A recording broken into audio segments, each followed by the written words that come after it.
आप सभी से निवेदन है कि अपना स्थान ग्रहण करें। कृपया यथास्थिति बनाए रखें।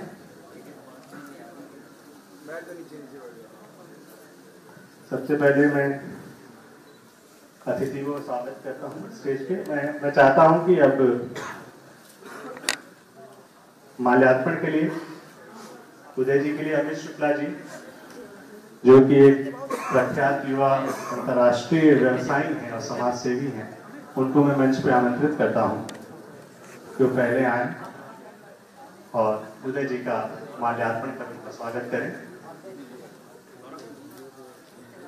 और उसी कड़ी में मैं आगे एडवोकेट नजमी सुल्तान जी को बुलाऊंगा, जो कि संस्था के सेक्रेटरी भी हैं, और वो बुके भेंट करके उदय प्रताप जी का स्वागत करें। इसी कड़ी में आगे मैं श्री समरराज गर्ग जी को इनवाइट करता हूं, जो कि प्रेसिडेंट हैं रोटरी क्लब के।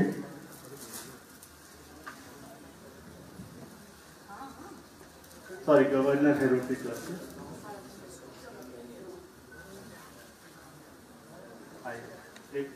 उदय जी को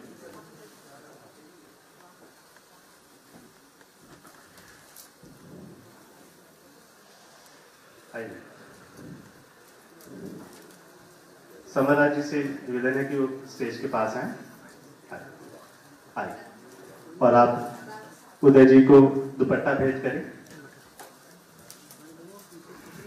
मैं श्री रामगोपाल सिंह जी से निवेदन करता हूं कि वो मंच पे आए। रामगोपाल सिंह जी वरिष्ठ समाज सेवी हैं और कांग्रेस के वरिष्ठ राजनेता भी हैं। साथ ही साथ वो उमा ट्रस्ट के थ्रू अपना कई महत्वपूर्ण योगदान दे रहे हैं समाज में। उनके स्कूल्स हैं, साथ ही साथ वो जिला परिषद में एक्टिव भूमिका में रहे हैं। मैं चाहूंगा कि वो उनको स्पेशली शॉल ओढ़ाएं।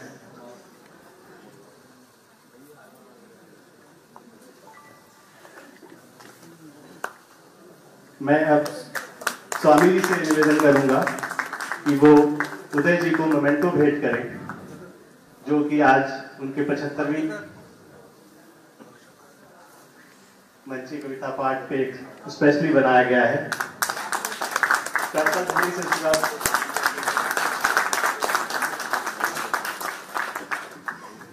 भैया टहलो मत यार आगे तुम।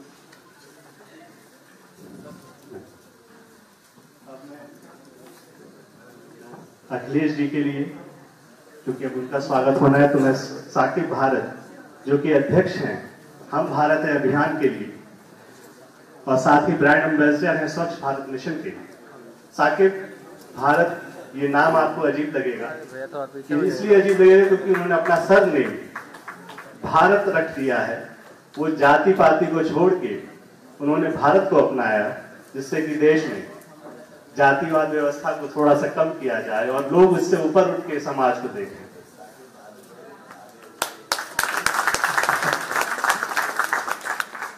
मैं चाहता हूं कि साकिब स्वागत कर रहे हैं। मैं डॉक्टर अर्चना दीक्षित जी को बुलाना चाहूंगा मंच पे कि वो आए और अखिलेश जी को बुके भेंट करें। मुमताज भारत जी को मैं बुलाना चाहूंगा मंच पे, वो आए और अखिलेश जी को दुपट्टा भेंट करें। मुमताज भारत, इनके परिवार में एक लेगेसी चलती है डिजाइनिंग की। ये काशी से हैं। इनके परिवार में 7 राष्ट्रीय अवार्ड मिले हैं इनको डिजाइनिंग के लिए, तो एक लेगेसी है। मैं चाहता हूं मुमताज भारत मंच पे आए।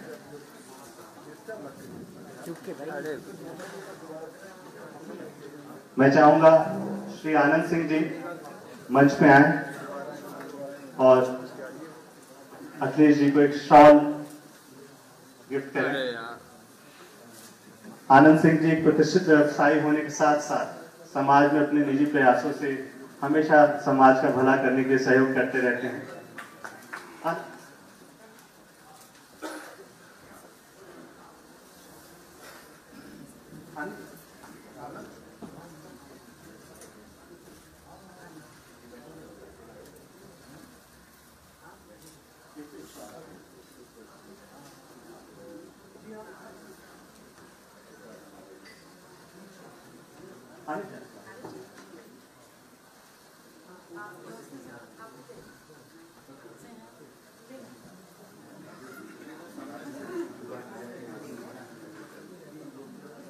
नहीं नहीं नहीं, ये देखिए ये प्रेम है। मैं चाहता हूँ हमारे मंच पे दो आनंद जी हैं, तो मैं अब आनंद सिंह जी दूसरे जो हैं उनको मैं स्वागत करने के लिए बोलता हूँ। ये देखिए ये, अब मैं चाहता हूँ कि स्वामी जी आदरणीय श्री अखिलेश यादव जी को संस्था की तरफ से एक मोमेंटो प्रदान करके स्तुति चिन्ह जो एक याद है उदय जी के 75 वर्ष के होने को उनका स्वागत।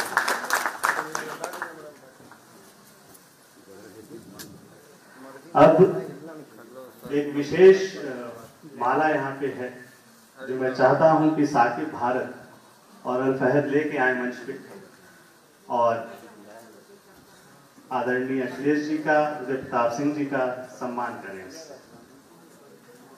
ये एक विशेष माला है।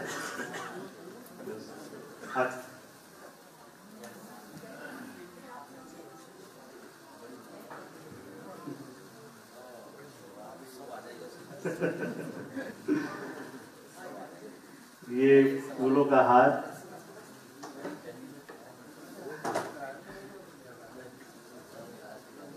ये देखिए। आइए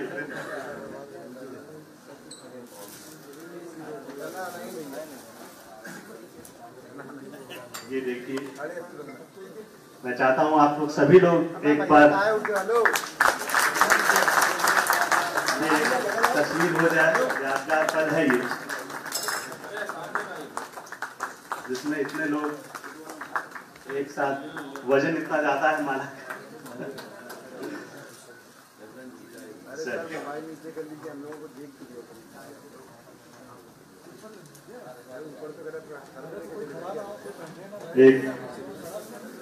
एक और एक खास भेंट है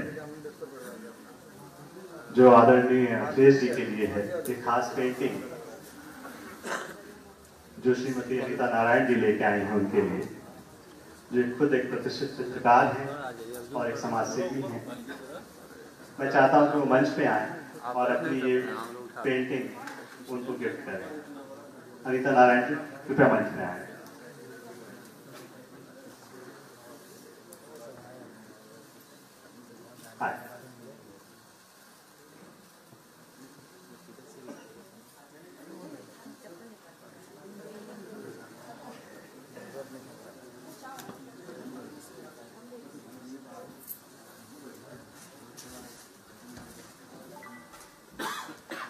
ये देखिए चित्रकार, एक कलाकार अपनी कला का आप हाथ करें। ये देखिए इसमें जो लाल रंग है, उदय हो रहा है सूर्य उसके पीछे। अब मैं सबसे, अभी तक तो हम लोगों ने सम्मान किया है, लेकिन एक औपचारिक रूप से स्वागत भाषण जो होता है उसके लिए मैं स्वागत करना चाहूंगा डॉक्टर रतिशंकर त्रिपाठी जी का मंच पे, जो कि बाबा काशी विश्वनाथ के प्रतिष्ठित महान परिवार से आते हैं और साथ ही काशी विद्वत परंपरा की ख्याति को लेकर चलने वाले एक चित्रकार, एक कलाकार और एक विशुद्ध बनारसी ब्राह्मण, जो अदब के शहर में आपका स्वागत करने के लिए आपके समक्ष।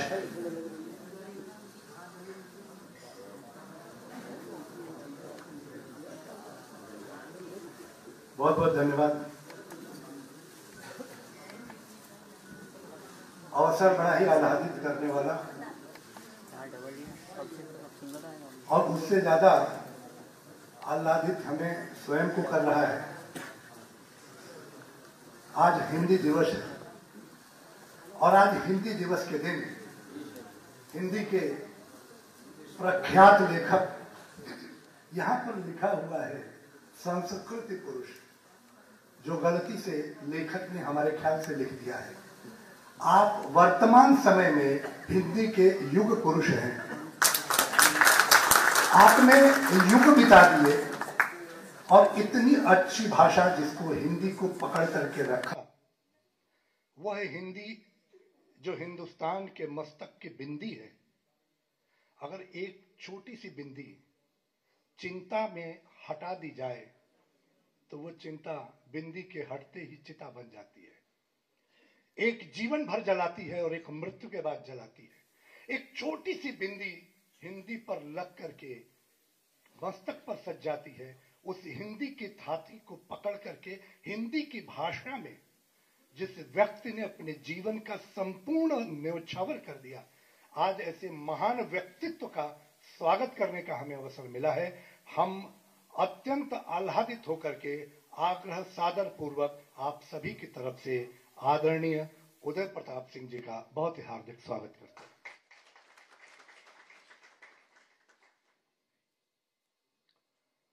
उत्तर प्रदेश के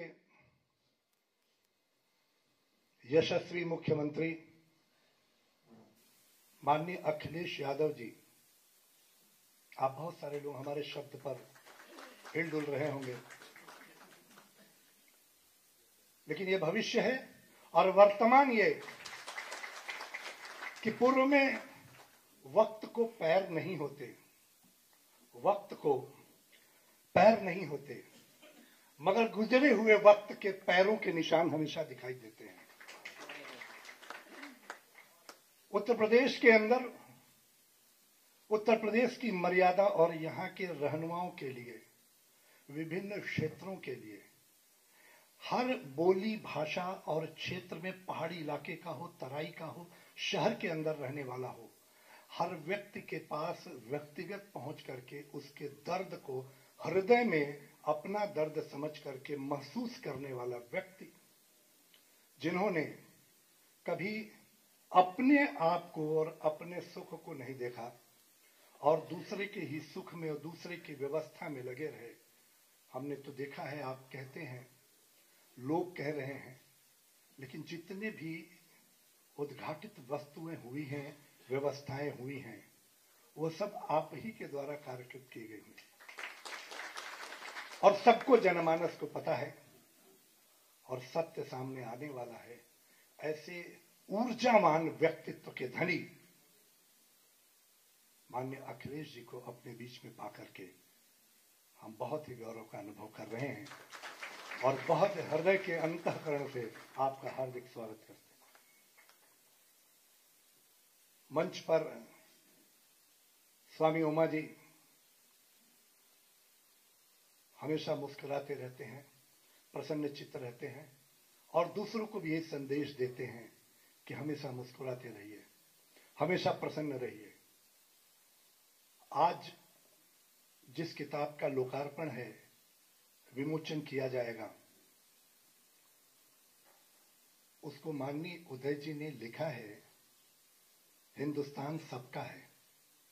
बहुत अच्छी लाइन है, रोमांचित कर देती है।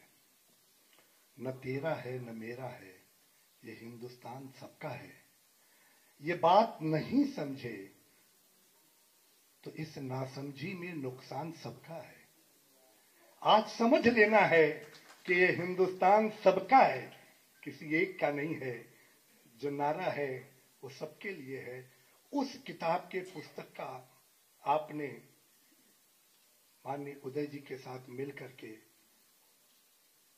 माहेश्वरी जी यहाँ पर उपस्थित हैं, ज्ञानपीठ से प्रकाशन कराया है।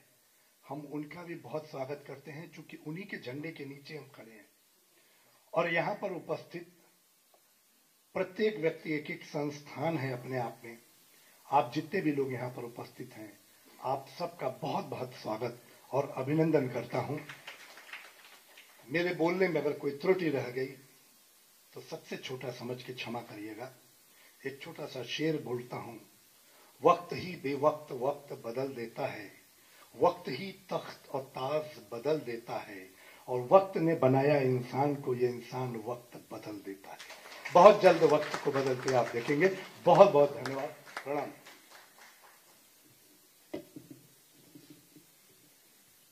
धन्यवाद रति जी। भाषा का ये सौंदर्य हम लोग देख रहे थे। अब जिस वजह से अंजुमन सजी है, अब उस वजह को हम लोग पूरा करेंगे। ये वर्ष है 75 वर्ष आदरणीय श्री उदय प्रताप जी के मंचीय काव्य पाठ का। अब उसी चीज को लेकर जो किताब आज हिंदुस्तान सबका है जिसका लोकार्पण होना है, जो कि भारतीय ज्ञानपीठ पब्लिश की है। हम चाहते हैं कि मंच पे उस पुस्तक को लेके आया जाए और मैं निवेदन करता हूं आदरणीय उदय प्रताप सिंह जी, अखिलेश यादव जी से और स्वामी जी से कि वो इस पुस्तक को विमोचन करें।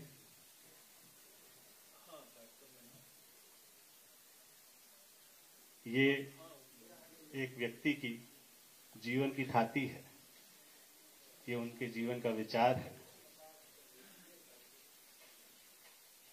ये आप सबके सम्मुख हिंदुस्तान सबका। बहुत बहुत बधाई उदय जी आपको।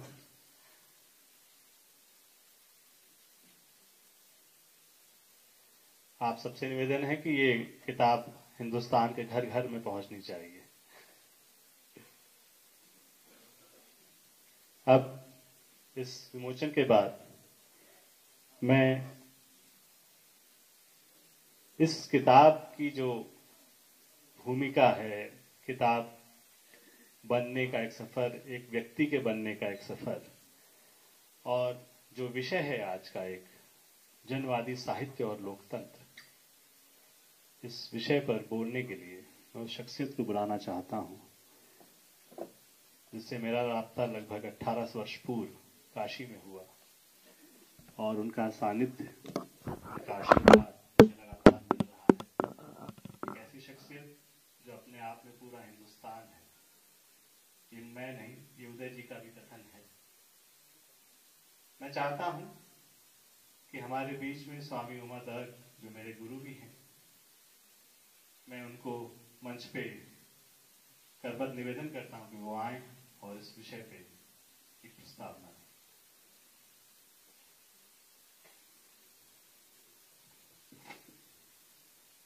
प्रणाम है आप सबको। इस मंच पर उपस्थित मेरे अत्यंत प्रिय और मेरे अत्यंत आदरणीय, पिछले 15 साल से इनकी हुकूमत है मेरे दिल पर, आदरणीय उदय प्रताप सिंह जी, प्रणाम है आपको। मैं प्रणाम करता हूं देश में युवा नेतृत्व का एक प्रतिमान बनकर के पिछले 2 दशकों में उभरे, और उभरे क्या, इस देश में बहुत कम ऐसे राजनेता हुए हैं जो लोकप्रियता की उस ऊंचाई तक पहुंचते हैं जहां लोग सिर्फ उन्हें किसी सिंबल, किसी विशेष विचारधारा के कारण प्रेम नहीं करते, बल्कि उसके व्यक्तित्व की वजह से भी प्रेम करते हैं। और इतना प्रेम करते हैं कि वो उनको खून से खत लिखते हैं और उनके लिए रोते हैं। ऐसे माननीय श्री अखिलेश यादव जी को और साथ ही साथ आप सबको जो इस जगह उपस्थित हैं इस कार्यक्रम के लिए, जिसका नाम ही है हिंदुस्तान सबका है। एक बात जरूर आप लोगों से मैं कहूंगा कि कम से कम, मैं जानता हूं यहाँ ज्यादातर बुद्धिजीवी वर्ग के लोग हैं, चिंतक हैं, विचारक हैं, लेखक हैं, और देश के अलग अलग, दिल्ली से, बनारस से, लखनऊ से, इलाहाबाद से, गाजीपुर से, कई जगहों से लोग उपस्थित हुए, बंबई से उपस्थित हुए हैं। मगर मैं ये उम्मीद करता हूं कि तालियां बजाना सबको आता होगा, तो कम से कम पुस्तक के लिए जैसी ताली चाहिए थी अब तक वैसी नहीं मिली है। ये एक सामान्य सी पुस्तक नहीं है, ये एक कवि के 75 वर्षों के जो उसकी जो एक यात्रा है, उसका जो संघर्ष है, उसका अर्क है, ये एसेंस है। इस जो होता है फूलों से निकाला जाता है निचोड़ करके, जो वो बड़ी मुश्किल से बनता है, तो ये कुछ इस तरह से ही है। उदय प्रताप जी ने भारत की आजादी मिलने के ठीक पहले मंच से आजादी और स्वतंत्रता के गीत गाने शुरू कर दिए थे। बड़ी छोटी सी उम्र थी। एक कवि जिसे आप अपने सामने देख रहे हैं, ये दिनकर का भी साथी है और कुमार विश्वास का भी साथी है। एक बहुत लंबी यात्रा है, बहुत मुश्किल से इतनी लंबी यात्रा और इतनी सफल यात्रा होती है। और इतनी बड़ी यात्रा आप केवल छोटी मोटी बौद्धिकता के बल पे नहीं कर सकते हैं, आपका हृदय भी कोई चीज होती है। बुद्धिजीवी कवियों से तो और बुद्धिजीवी लेखकों से, बुद्धिजीवी विचारकों से तो धरती अटी पड़ी है और एक तरह का वो सरदर्द है इस दुनिया के लिए। बहुत कम ही होते हैं जो वास्तविक कवि होते हैं और वो वही होते हैं जो हृदय जीवी होते हैं। उदय जी हृदय जीवी हैं, इनका हृदय बोलता है। अगर हृदय नहीं बोलता तो कोई ये कैसे कह सकता था न तेरा है न मेरा है, ये हिंदुस्तान सबका है, नहीं समझी गई ये बात तो नुकसान सबका है। किसी ने मुझे इस विमोचन की जब बात आई तो किसी ने मुझे फेसबुक पर आकर के लिखा कि नहीं, हिंदुस्तान सबका नहीं है। मैंने कहा यह समस्या आपकी नहीं है, उस नए प्रचलन की है, उस नए थियरी की है, उस नए हाइपोथीसिस की है जिसे हिंदुस्तान में धीरे धीरे 100 सालों में इम्प्लांट किया गया है। और ये बताने की कोशिश की गई है कि वो देश जो कहता था वसुधैव कुटुंबकम, अब वो इतना संकीर्ण हो रहा है कि कह रहा है हिंदुस्तान सबका नहीं है। हमें समझना होगा कि पूरी दुनिया की संस्कृति में केवल भारत के पास ये साहस रहा है कि उसने सबका स्वागत किया है। वो कभी डरा नहीं है, उसको भय नहीं लगा है। बाकी सभी संस्कृतियां सहम जाती थी छुई मुई की तरफ, लेकिन भारत ने गुलाब की तरह उठ करके, खिल करके सबका स्वागत किया है, किसी के लिए रुका नहीं है। हम सब जानते हैं कि भारतीय संस्कृति में जो सबसे पूजनीय या सबसे प्रिय जो फूल है वो कमल है। यद्यपि होता यह है कि लोग कई बार बहुत सुंदर प्रतीकों का बहुत ही स्वार्थपूर्ण प्रयोग कर लेते हैं, लेकिन भारतीय प्रतीक तो कमल रहा है। और वो सिर्फ इसलिए रहा है कि वह कीचड़ के भीतर भी सौंदर्य ढूंढ करके खिलता है। यहां तो उल्टी स्थिति हो गई, कमल के साथ एक दुर्घटना घटती है। वो कीचड़ से निकलता है और खिलता है जब तक वो सूर्य की तरफ देखता है, जब तक उसकी नजर ऊंचाई की तरफ होती है। लेकिन अगर उसी कमल को अलग कर दो, गुलदान में रख लो, किसी किताब में गुलाब की तरह सहेजना चाहोगे तो कुछ दिनों के बाद कीचड़ ही कीचड़ निकलेगा। ये भी एक बात होती है।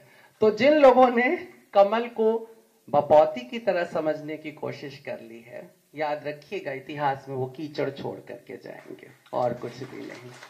ये बहुत महत्वपूर्ण बात है कि उदय प्रताप सिंह ने अपने जीवन में जो काव्य यात्रा की है वो जीवन से जुड़ करके की है। भारत में जनवादी साहित्य नई कविता के आसपास शुरू होता है। आप मान के चलिए कि 46 के आसपास इसकी शुरुआत हो जाती है, 54 में नई कविता आ जाती है।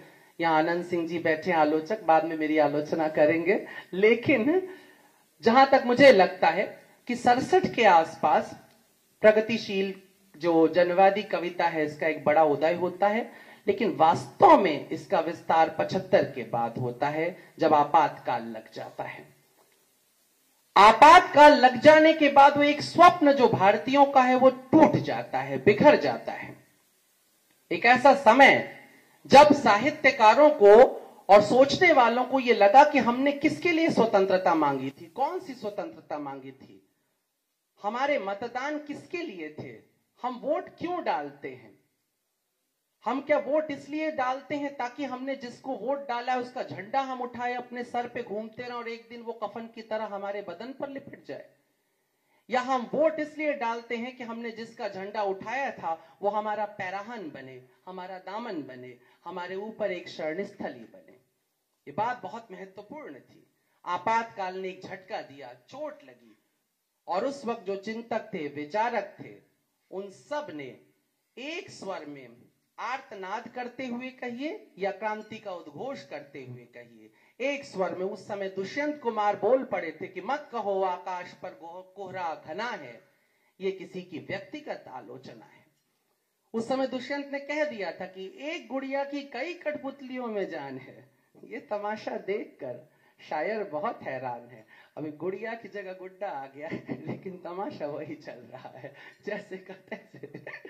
और यही वो समय है जब उदय प्रताप सिंह की कलम चीखती है, चिल्लाती है, गली गली में घूमती है और उन दुखियारों के आंसुओं से अपनी स्याही तैयार करती है, जिसे लोकतंत्र में सबसे पहले सुना जाना चाहिए और जिसे लोकतंत्र में अंत तक नहीं सुना जा रहा था। ये खासियत है उदय प्रताप सिंह की कविताओं की। विशिष्टता यह है कि उदय प्रताप सिंह की कविताओं में अगर राम भी आते हैं तो वनवासियों के साथ बैठे हुए आते हैं, केवट के साथ नजर आते हैं, सबरी और जटायु के साथ नजर आते हैं, राज तिलक करके सत्ता के ऊपर बैठे हुए नजर नहीं आते हैं। अगर कृष्ण आते हैं तो वह अपना चक्र किसी कीचक के वध के लिए चलाते हैं, किसी द्रौपदी की लाज बचाने के लिए चलाते हैं। अगर वो बांसुरी भी बजाते हैं तो गौओं के प्रेम में बजाते हैं, उपवन को खिलाने के लिए बजाते हैं। और कोई मजदूर आ जाए तो उसके हाथों में फूल खिल रहे होते हैं। चांदनी उतरती है तो सुलाती भी है, जगाती भी है, गुनगुनाती भी है। उदय प्रताप सिंह की काव्य यात्रा का सौंदर्य ये है कि एक तरफ ये रोमानियत के शिखर पर होते हैं। अगर आप इनकी गजलों को सुने और उसमें गजल जब आप देखेंगे तो बाकायदा गजल ही होगी, लेकिन उस गजल के भीतर वो फैज के अंदाज में कि मुझसे पहली सी मोहब्बत मेरे महबूब न मां, वो वाली बात आपको उदय प्रताप जी की कविता में सुनाई देता है। और भी गम है जमाने में मोहब्बत के सिवा, राहतें और भी हैं वस्ल की राहत के सिवा, मुझसे पहली से मोहब्बत मेरी महबूब न मांग।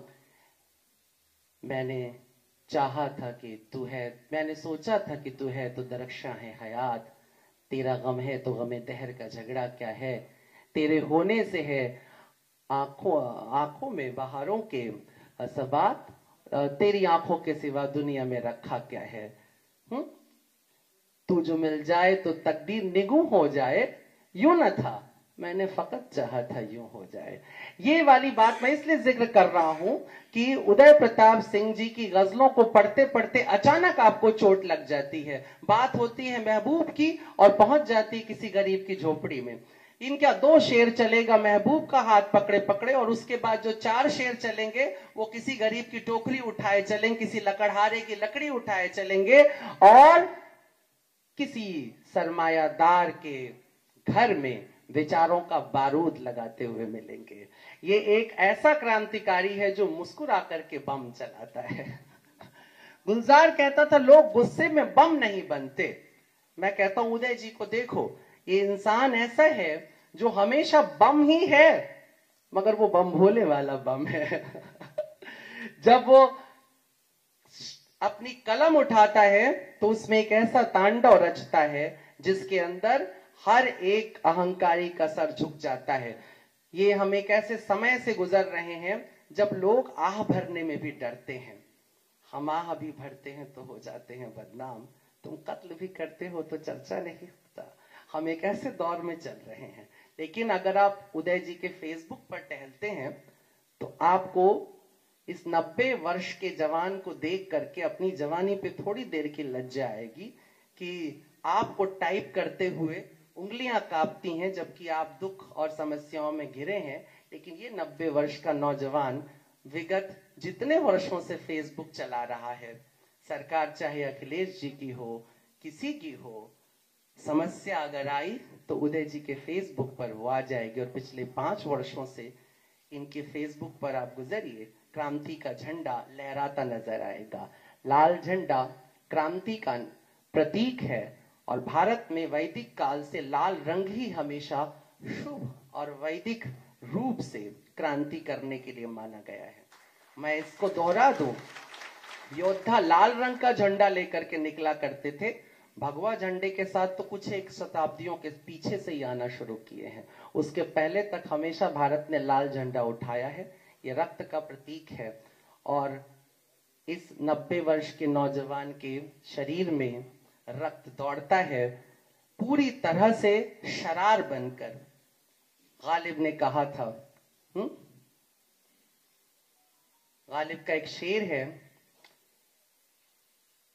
लहू क्या है वो, हाँ, जब आंखी से न टपका तो फिर लहू क्या है, रगों में दौड़ने फिरने के हम नहीं कायल, जब आंखी से न टपका तो फिर लहू क्या है।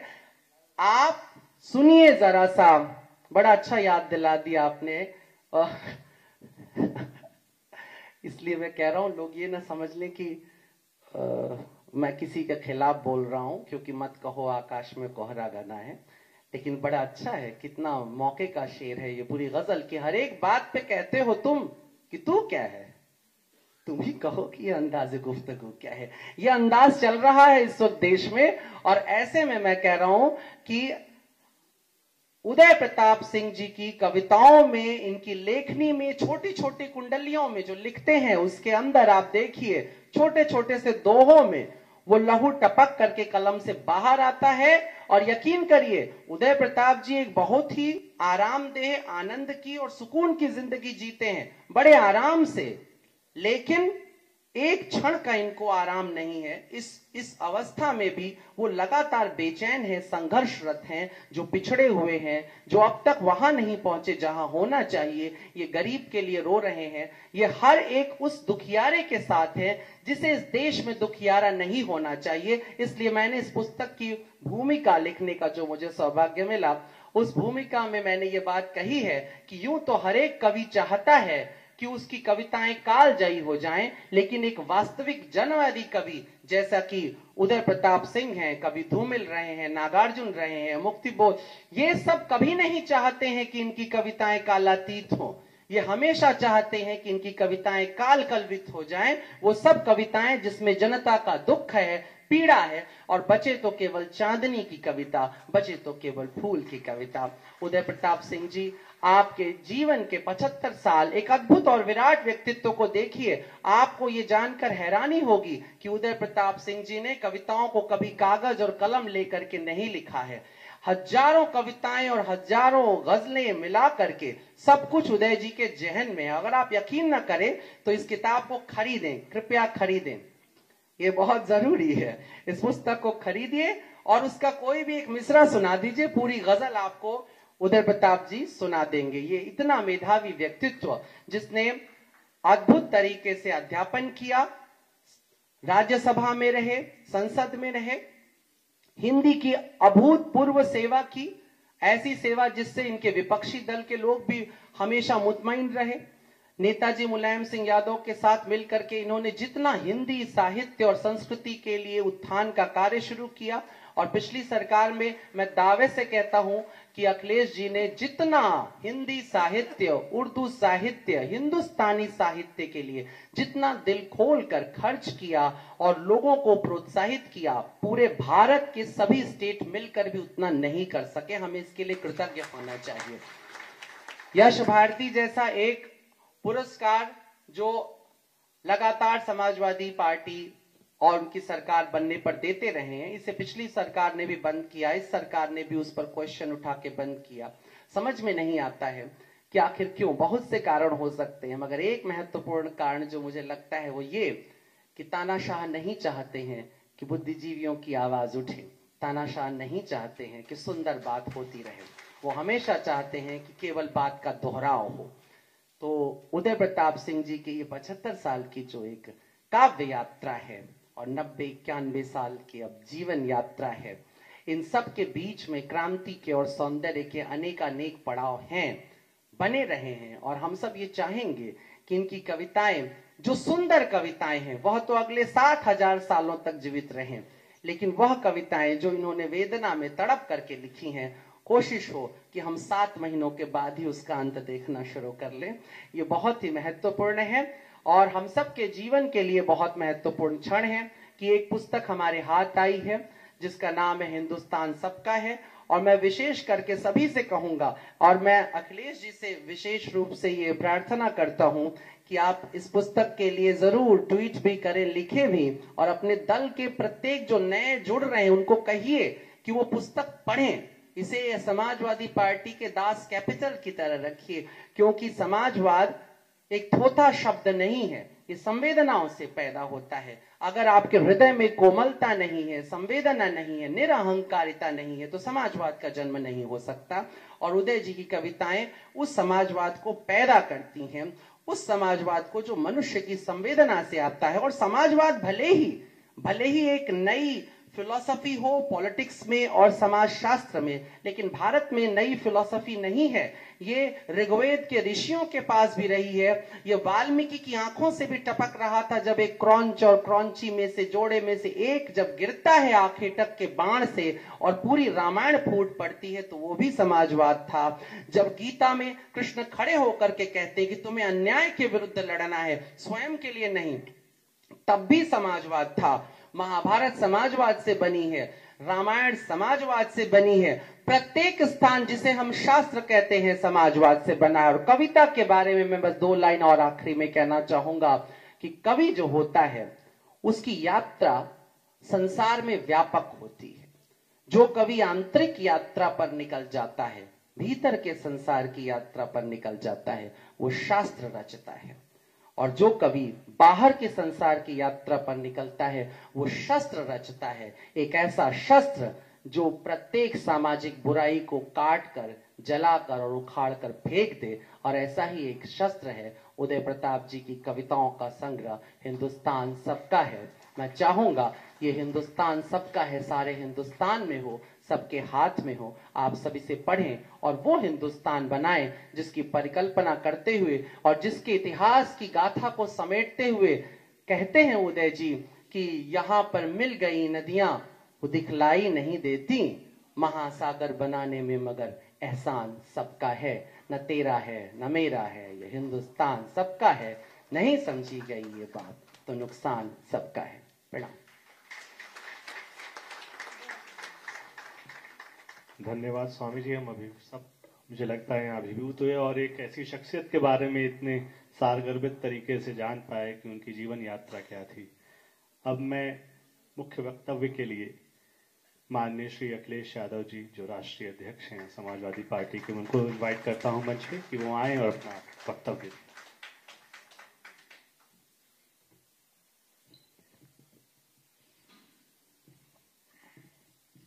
मंच पर हमारे साथ जिनके सम्मान में हम सब बैठे हैं, आदरणीय उदय प्रताप सिंह जी, आदरणीय स्वामी ओम और यहाँ पर उपस्थित सभी सम्मानित महानुभाव, मैं सबसे पहले आयोजक को बहुत बहुत बधाई दूंगा, बहुत बहुत धन्यवाद देना चाहता हूँ। मैं अभी भाषण सुन रहा था, आदरणीय उदय प्रताप सिंह जी की कविताओं के बारे में बहुत विस्तार से आपने बात रखी। मुझे याद है कि जब कभी भी हम लोगों को मौका मिला है और कभी भी पार्टी से संबंधित अगर जानकारी हासिल करनी है तो सबसे पहले मैं आदरणीय उदय प्रताप सिंह जी को ही खोजता था, उन्हीं से फोन करके पूछता था। मैंने आदरणीय उदय प्रताप सिंह जी को बचपन से देखा है और बचपन से मैंने ये भी देखा है कि पार्टी हो या समाज के लिए या कोई बड़ा काम हो, उसके लिए हमेशा उन्होंने राय दी है, मशवरा दिया है और कोशिश की है कि सबको जोड़ करके ही चला जाए। जहां मैं अभी आदरणीय स्वामी जी से सुन रहा था कि जहां कहा कि आप राज्यसभा में रहे, लोकसभा में रहे, लेकिन सबसे बड़ी बात है कि आप नेताजी के गुरु रहे। और जो नेताजी का गुरु है, जिन्होंने पढ़ाया हो, उनके बारे में और उनके कविताओं के बारे में न केवल हम लोग महसूस करते हैं, बल्कि जितने भी हमारे हिंदी से जुड़े लोग हैं वो ये मानते हैं कि हिंदी को आगे बढ़ाने के लिए, भारतीय संस्कृति की जानकारी को लेकर के, और जितनी हिंदी की सेवा आपने की है, शायद ही कम लोग होंगे जिन्होंने हिंदी की इतनी सेवा की होगी। मुझे याद है समाजवादी सरकार थी, उस समय आप हिंदी का बहुत बड़ा काम कर रहे थे और मुझे ये भी याद है कि जब कभी भी इन्होंने किसी बात को कहा होगा, सरकार में कभी हम लोगों ने उसको रोका नहीं है। अगर बजट बढ़ाने को कहा, पुरस्कार बढ़ाने को कहा और बड़ी संख्या में कवियों को पुरस्कृत करने के लिए कहा, सम्मान देने के लिए, तो उस समय भी इनकी हर बात मानी गई। यहां शायद ही लोग जानते हों कि जिस समय मुख्यमंत्री कार्यालय बन रहा था, ये जो नया मुख्यमंत्री कार्यालय बना है, जिसके सामने से आप निकलते होंगे तो पाते होंगे कि इससे अच्छी बिल्डिंग आपको दिखाई नहीं देती होगी आसपास। जिस समय बन रहा था और आर्किटेक्ट से मेरी चर्चा हो रही थी, तो मैंने कहा कि ये बिल्डिंग ऐसी बने कि विधानसभा जैसी दिखे, और आज के समय पर अगर बन रही है तो जो लोग इसको देख करके जाएं तो वो ये कहें कि हाँ, ये विधानसभा के बराबर तो है ही, लेकिन अगर ठीक से देखते हैं तो विधानसभा से भी सुंदर वो बिल्डिंग दिखती है। उसी समय मुझे गवर्नर आदरणीय राम नाईक जी ने बुलाया। उन्होंने कहा कि मैंने कई बिल्डिंगों के नाम बदले हैं, और उन्होंने उदाहरण दिया महाराष्ट्र का। महाराष्ट्र में जिसमें मुख्यमंत्री बैठते थे उसका नाम कुछ और हुआ करता था, लेकिन उस समय के गवर्नर, उन्हीं का प्रयास रहा, जब वो महाराष्ट्र में थे तो उन्होंने इसके जो कार्यालय था उसका नाम ही मंत्रालय कराया। उन्होंने मुझसे पूछा कि ये जो नई ऑफिस बन रही है मुख्यमंत्री, इसका नाम क्या रखा जाएगा। वो चाहते थे कि उनकी राय पे कुछ नाम रख दिया जाए। उन्होंने जो जो सुझाव दिए मैंने चुपचाप रख लिए, और जैसे ही मैं घर वापस आया, मैंने आदरणीय उदय प्रताप सिंह जी को फोन मिलाया और मैंने कहा कि मुझे मुख्यमंत्री कार्यालय का नाम रखना है। अगर कोई नाम आप समझते हैं, आप बता सकते हैं तो जरूर बताइए। उन्होंने कहा मुझे 2 दिन का वक्त दीजिए, और 2 दिन बाद जब मैंने उन्होंने पूछा तो उन्होंने 2 या 3 नाम बताए। और आज जो लोक भवन है, जो लोक भवन का नाम है, वो आदरणीय उदय प्रताप सिंह जी ने दिया है। ये बहुत सारे लोग नहीं जानते होंगे। ये लोगों का भवन है, लोग उसमें बैठाते हैं, और बिल्डिंग इसलिए अच्छी बनी कि कोई उसके सामने से गुजरे अगर, तो कोई अच्छा आदमी बैठा है तो ये कह करके जाए ये आदमी बैठा रहे इसमें, और कोई आदमी अगर खराब बैठ जाए वहां पे, तो जब वहां से निकले कोई तो ये कहे इसको जल्दी बाहर निकालना है।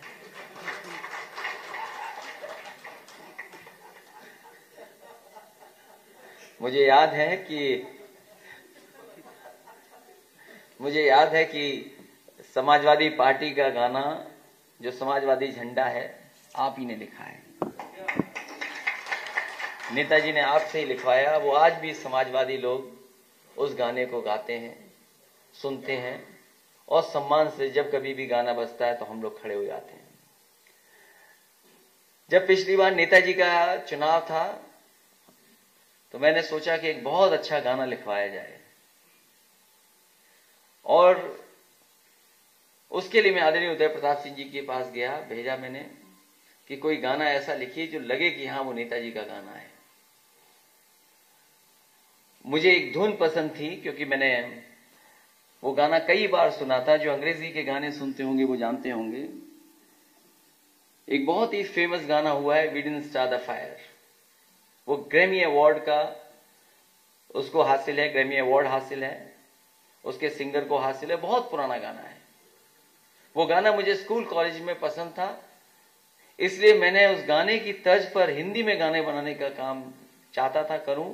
मैं आदरणीय उदय प्रताप सिंह जी के पास गया और मैंने कहा कि इस गाने को आपको लिखना है नेताजी के लिए।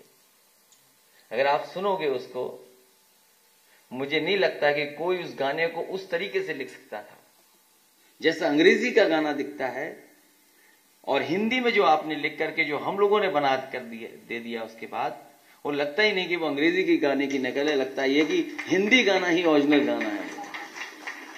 तो आदरणीय उदय प्रताप सिंह जी के बारे में, ही इज इनबॉर्न टैलेंट, जो कवि का है शायद ही हो। मुझे खुशी है कि इनसे सीखने का और समझने का मौका मिला है। ये कविता जो पन्ना उठाएंगे उसमें जो कविता देखेंगे, कहीं ना कहीं समाज के लिए कविता है। हमारे समाज को दिशा दिखा रही हैं कविताएं, हमें किस रास्ते पे जाना है और हमें कैसा बन करके रहना है। और सही मायने में कहें तो ये एक समाजवादी कविताओं का पूरा संकलन है। और जो समाजवादी है और जो समाज को दिशा देना चाहता है, समाज को आगे बढ़ाना चाहता है, जो हमारी संस्कृति है, गंगा जमुनी संस्कृति सब मिलकर के रहने वाली, उसको जरूर इस किताब को पढ़ना चाहिए। यही मैं कहना चाहता हूं। मैं बहुत बहुत बधाई देता हूं, शुभकामनाएं देता हूं आदरणीय उदय प्रताप सिंह जी को, जिन्होंने इतना अच्छा हिंदी के लिए काम किया।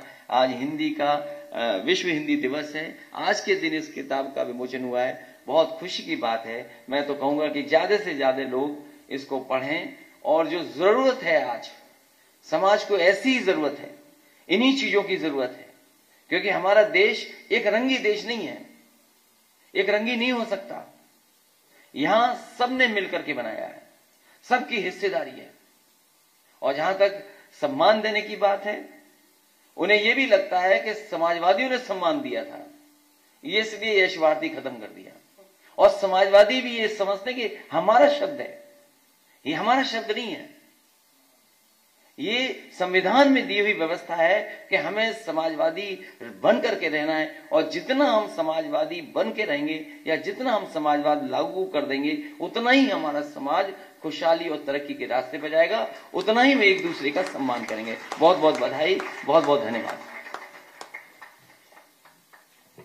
बहुत बहुत शुक्रिया माननीय अखिलेश यादव जी। आपके विचार हमारे लिए और समाज के लिए प्रेरणादायक हैं। अब मैं चाहता हूं, जिस शख्स के लिए पूरी अंजुमन है, उनके अपने क्या उद्गार हैं, उनके क्या भाव हैं, वो भी प्रकट हों हम सबके सामने। अब मैं चाहता हूं कि संस्कृति पुरुष आदरणीय श्री उदय प्रताप सिंह जी अपने भाव हम सबके सामने प्रस्तुत करें। श्री उदय प्रताप सिंह जी।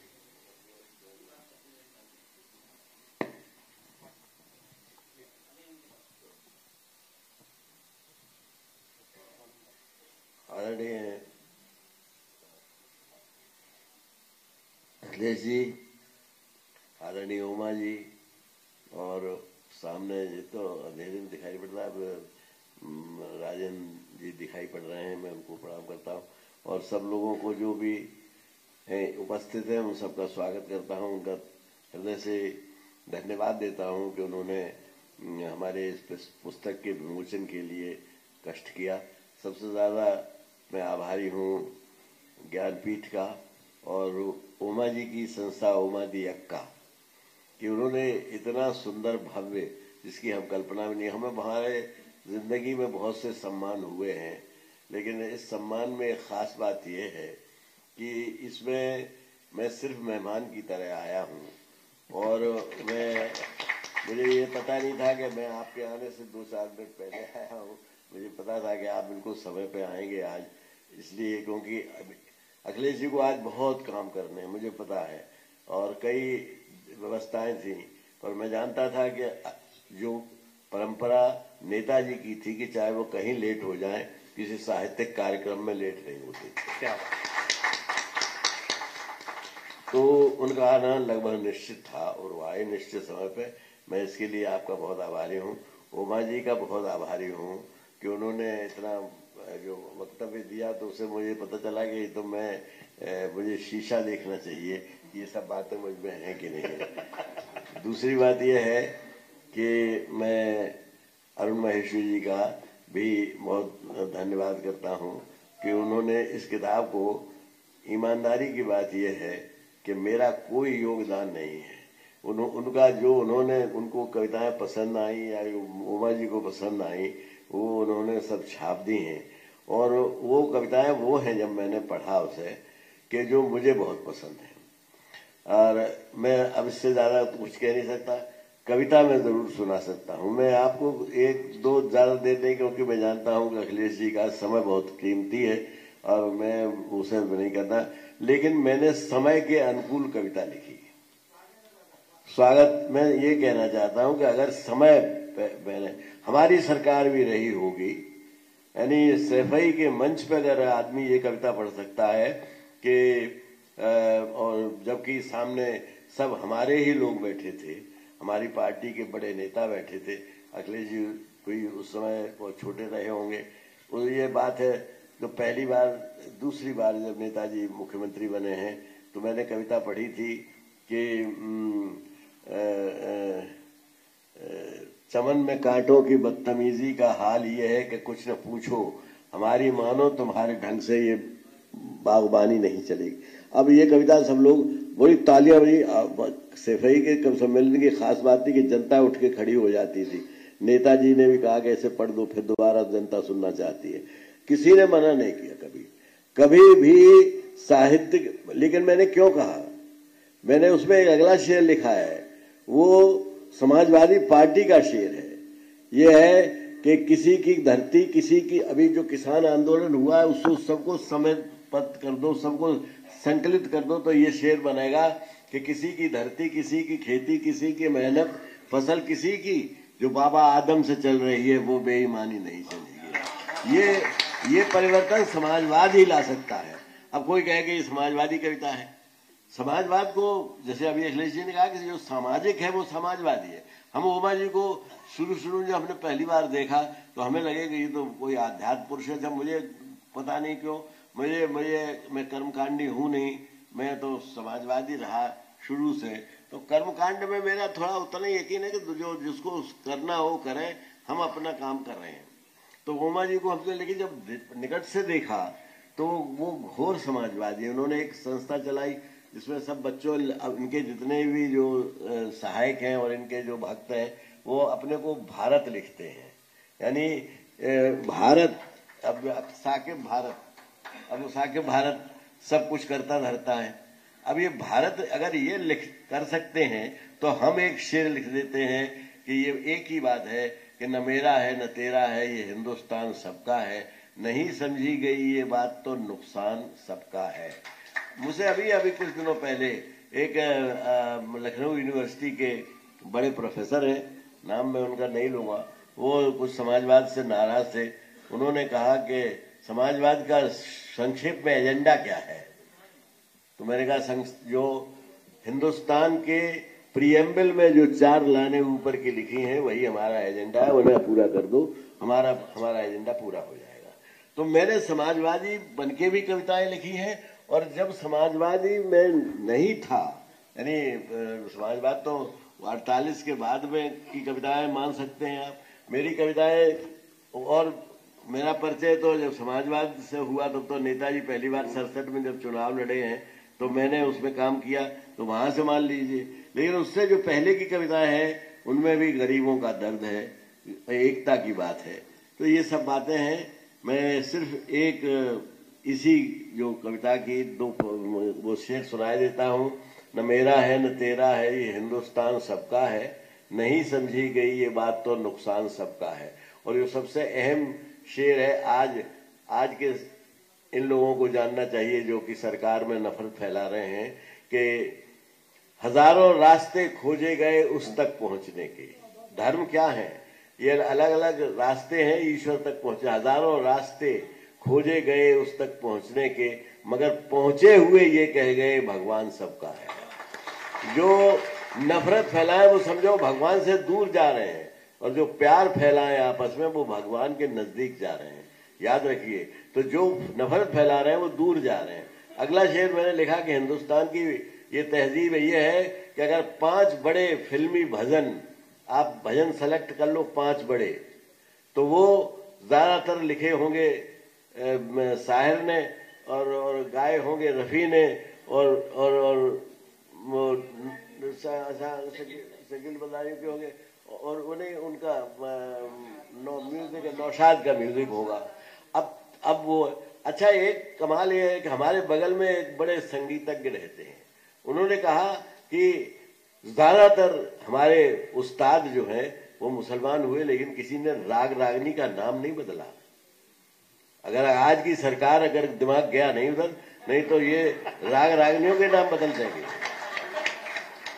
अब हमें इस पे भी लिखना पड़ेगा कुछ। तो अब अगर हम इस तरह की बातें हमारे मन में आती हैं, अन्याय क्यों होता है, तो अन्याय के खिलाफ आवाज हम उठाते हैं।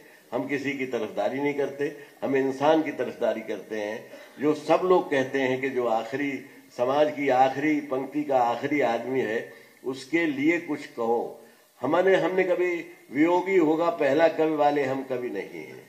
हम एक अगर इजाजत दें 2 मिनट और बोल तो मैं इसलिए बोला हूँ, मैं आपकी मैं मालूम है कि बहुत मैं एमए में पढ़ता था और मैं ये रसिक कविताएं लिख देता था और जिसमें होता कि एक कविता मेरी थी कि क्या थी, ज्योत्सना गुलाब गंगा चंदन के मिश्रण सी वेद की ऋचा के समकक्ष लगती हो तुम, कुछ ऐसी कविता थी। तो गुलाब राय जी उसी साल रिटायर हुए थे। उन्होंने मुझे बुलाया, बोले तुम एक अच्छे कवि बन सकते हो, शर्त यह है कि तुम अपनी वेदना के बजाय समाज की वेदना गाया करो। क्या? और कहा कि ये कविता जो है ये ठीक नहीं है कि जो अपने लिए लिखी जाती है। क्या जो पहले कवि हुए संस्कृत के हुए हैं, उन्होंने वाल्मीकि, उन्होंने क्या अपने के लिए लिखी? उन्होंने एक क्रौंच पक्षी की वेदना लिखी, तुम समाज की वेदना लिखो। और उसके बाद मैंने एक कविता लिखी थी जिसमें लिखा था, फिर मेरे दोस्त मुझसे नाराज होते थे कि गुलाब राय की मानोगे कि मेरी मानोगे, ये कविता लिखो। तो मैं कहता था कि मेरे दोस्तों, क्या मैंने उसमें बहुत वैसी बातें लिखी हैं जिसमें लिखा है कि अब याद नहीं आ रही वो कविता, उसमें मैंने यही लिखा है कि मैं जो हूँ वो समाज के लिए लिखूंगा। एक लाइन याद आ जाए तो मैं, मेरे दोस्तों में तुम ठीक ही तुमने कहा है, गीत मेरे शुष्क है कुछ भ्रांतमय है, आज दुनिया का जरूरत प्यार की है किंतु मेरी कल्पनाएं क्रांतमय है, गीत में मेरे गरीबी की गुजर है, शब्द में मेरे सरसता की कमी है, मैं उबलते गीत लिखता ही नहीं हूँ, कंठ में मेरे बर्फ की तह जमी है। गीत मेरे यह तो मैं भी चाहता हूँ, प्यार की अमराइयों में गुनगुनाऊं, एक महकी जुल्फ क्या धो सकूं मैं, तो भले दुनिया बुलाए मैं ना आऊं, काश मेरा हाल वो भी देखते तुम, जब सितारों से नजर हटती नहीं थी, चांदनी में डूबने लगती थी नस नस, रात कटती थी मगर कटती नहीं थी, हाथ में लेकर कलम जब बैठता हूँ, दिल ये करता है लिखूं पाती किसी को, हाल लिखकर भेज दूं अपने हृदय का, काश वो पाती पहुंच पाती किसी को, काम ये मेरे लिए मुश्किल नहीं है, बेकली का गीत में अनुवाद कर दूं, कंठ में मेरे तड़पती बुलबुलें हैं, गीत के आकाश में आजाद कर दूं, किंतु मेरे मीत मुझको ये बता दो, नींद से जब कल नई पीढ़ी जगेगी और जब इतिहास के उस पार से भी विश्व भरी आवाज में हमसे कहेगी, ये बताओ काल के प्रहरी के तुमने उंगलियों में लेखनी ले क्या किया था, बिन लिखे ही रह गई आहें वतन की, और तू जीता रहा तो क्या जिया था, हम न मानेंगे तुम्हारे, तो ये मुझे बताया, हम न मानेंगे तुम्हारे क्या तुमसे बिहारी कर जो किया तुमने बिहारी करते थे, जिंदगी की आग में झुलसे हुए थे जबकि मैं छोड़ रहा हूँ कविता, अंतिम पढ़ रहा हूँ, जिंदगी की आग में झुलसे हुए थे जबकि तेरे देश के मासूम चेहरे जब कमी के नाक जकड़े थे, तनों को भुखमरी के खेत में बैठे थे पहरे, वो समय ही रह गया था लेखनी को जो चुराती ही रही काजल नयन से, ये क्या कर लिया तुमने, जब तुम्हारी भी जरूरत थी वतन को प्यार कैसे कर लिया तुमने अमन से, ये तुम्हारे गीत झूठे हैं सरासर, तब हृदय से हृदय मिलते ही नहीं थे, हर तरफ कांटे हुकूमत कर रहे थे, तब चमन में फूल खिलते ही नहीं थे, चमन में फूल न करे, जालिमों की हुकूमत हो और मोहब्बत की कविता हम लिखते रहे, हम उन कवियों में नहीं रहे। बस इतनी सी बात मैं निवेदन करके अपनी बात समाप्त करता हूँ और आज आपको बहुत धन्यवाद देता हूँ, आपको उमा जी को और आदरणीय सभी लोगों को, महेश्वरी जी को और जितने में लोग पधारे हैं सबका बहुत बहुत धन्यवाद और जय हिंद। बहुत बहुत धन्यवाद आदरणीय श्री उदय प्रताप सिंह जी। ये देखिए, ये साक्षात दर्शन था उनके जीवन का कि अपने जवानी के दौर में लिखी हुई कविता उन्हें कैसे याद है। खैर, अब बस 5 मिनट और, अब हम चाहते हैं कि जो इस कार्यक्रम को जिन लोगों ने अपने विशेष सहयोग किया है, जो लगे रहे दिन रात इस कोरोना काल में हर चीज को आयोजित करने में, उन सबको हम माननीय श्री अखिलेश यादव जी के हाथों से एक स्मृति चिन्ह दिलवाना चाहते हैं। सबसे पहले मैं बुलाना चाहूँगा श्री समरराज गर्ग जी को, जो कि गवर्नर हैं रोटरी के। कृपया मंच में आएं और अपना मोमेंटो श्री अखिलेश यादव जी से ग्रहण करें। समरराज जी, कृपया अगर आप मेरी आवाज़ सुन पा रहे हैं तो मंच में आएं। अच्छा, अगर आगे मैं चाहता हूं कि आनंद सिंह जी आप आए। आइए समझ जी, आगे आइए।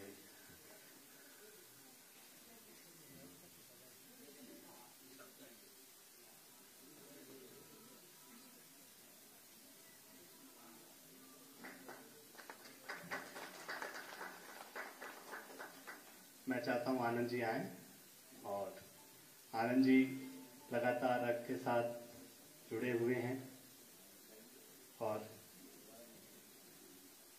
मैं चाहता हूं श्री मोहित अग्रवाल जी मंच पे आए और उनसे सम्मान ग्रहण करें। डॉक्टर अर्चना दीक्षित जी कृपया मंच पे आए। अर्चना जी लगातार रक्त के साथ जुड़ी रहती हैं और लखनऊ के सारे कार्यक्रम उन्हीं के जिम्मे रहते हैं। मैं चाहता हूं अमित शुक्ला जी कृपया मंच पे पधारें। अमित शुक्ला जी।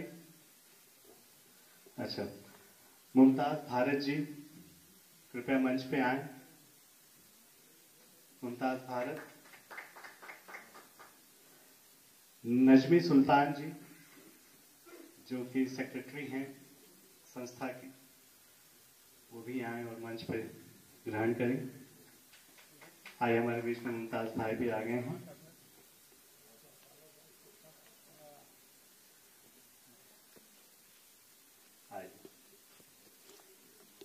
मैं चाहता हूं साकिब भारत मंच पे आए और मोमेंटो ग्रहण करें। अमित श्रीवास्तव जी, अमित श्रीवास्तव जहां भी हैं मंच पे आए। रोहित अग्रवाल जी मंच पे आए।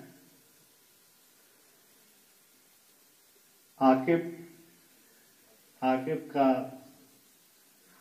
एक सपना है जो आज पूरा हो रहा है।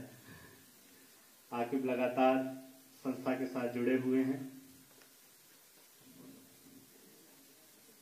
मुर्तजा अली जी, आप शराबबंदी समिति और कई और चीजों के साथ लगे हुए हैं, जुड़े हुए हैं शहर में।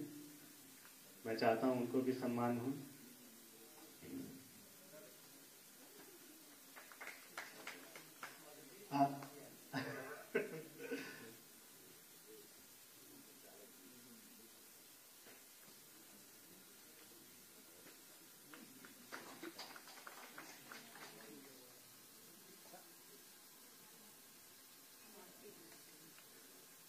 मैं चाहता हूं अल फहद, उनको भी ये सम्मान दिया जाए। जी, बहुत बहुत धन्यवाद।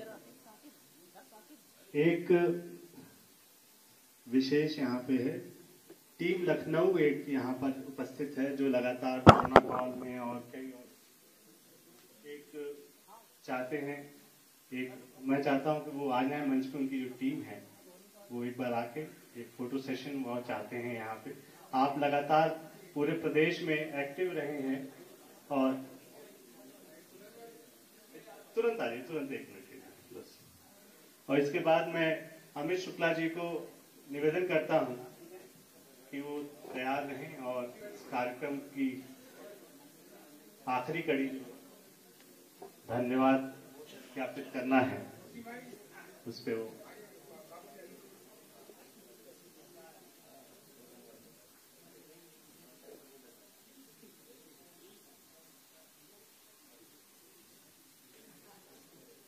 अमित शुक्ला जी।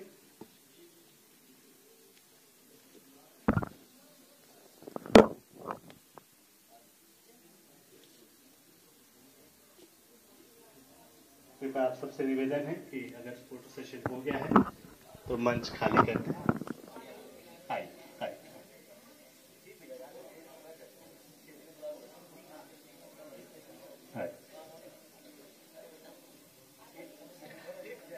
कार्यक्रम की आखिरी कड़ी धन्यवाद ज्ञापन। अच्छा,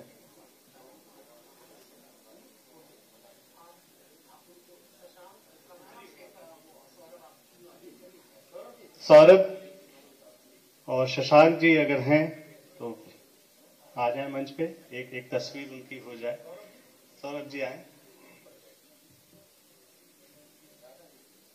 आप लोग वो युवा हैं जो देश में अपने अपने लेवल पे काम कर रहे हैं। सौरभ ने विकलांगों के लिए कोरोना में बहुत इंपॉर्टेंट रोल प्ले किया है।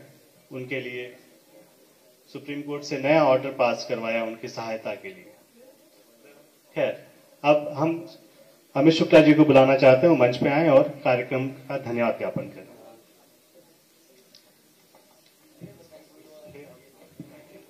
आज हमारे बीच इस कार्यक्रम में उपस्थित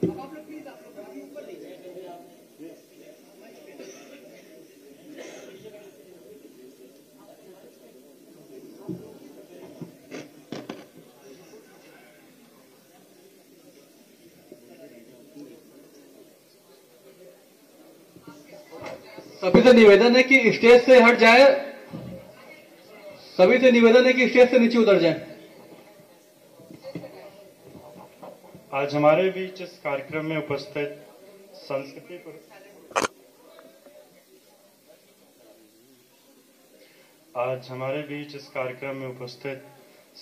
पुरुष आदरणीय श्री उदय प्रताप सिंह जी, युवा जननायक और समाजवादी